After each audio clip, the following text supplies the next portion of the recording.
உங்களுடைய எதிர்காலம் நீங்கள் விரும்பி நினைத்திருக்கிற மனிதனுடைய கருத்தில் இல்லை, நீ நம்பி இருக்கிற உன் ஃப்ரெண்ட்ஸுடைய கருத்துலையும் இல்லை. ஹல்லேலூயா.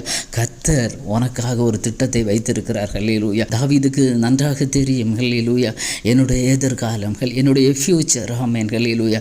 நான் எவ்வளவு அலைந்து திரிந்தாலும், எவ்வளவுதான் நான் நிலையற்றவனாக ஓடிக்கொண்டிருந்தாலும், என்னுடைய ஃப்யூச்சர், ஹல்லேலூயா, என்னை உருவாக்கின என் தேவனுடைய கரத்தில் இருக்கிறது. என் தேவனுக்கு நன்றாக தெரியும், ஹல்லேலூயா, என் எதிர்காலம் எப்படி இருக்க வேண்டும் என்று என் தேவனுக்கு தெரியும் என்று தாவீது நன்றாக அறிந்திருந்தார். ஆமென். வனாந்தரத்தில் இருந்தாலும், ஹல்லேலூயா, எல்லா மனுஷரும் என்னை கைவிட்டாலும், ஹல்லேலூயா, என்னை குறித்ததான தேவ திட்டம் ஒன்று இருக்கிற பட்சத்தில், ஹல்லேலூயா, என் தேவன் எனக்கு குறித்ததை எனக்கு நிறைவேற்றுவார் என்கிறதான நம்பிக்கையும் தைரியமும் தாவீதினிடத்தில் இருந்தது.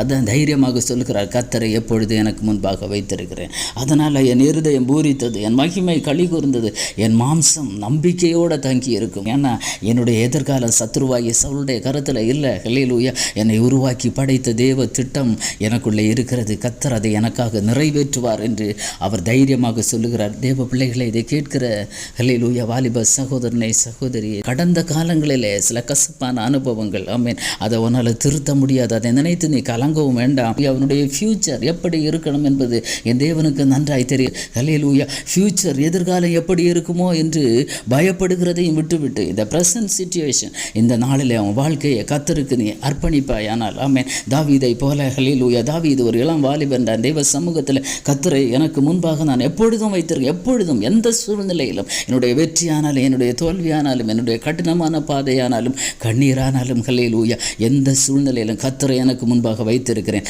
அவர் என் வலது வாரிசத்தில் இருக்கிறார், அதனால் நான் அசைக்கப்படுவதில்லை என்று தைரியமாக எத்தனை பேர் இன்றைக்கு சொல்ல ஆயத்தமாக இருக்கிறீங்க?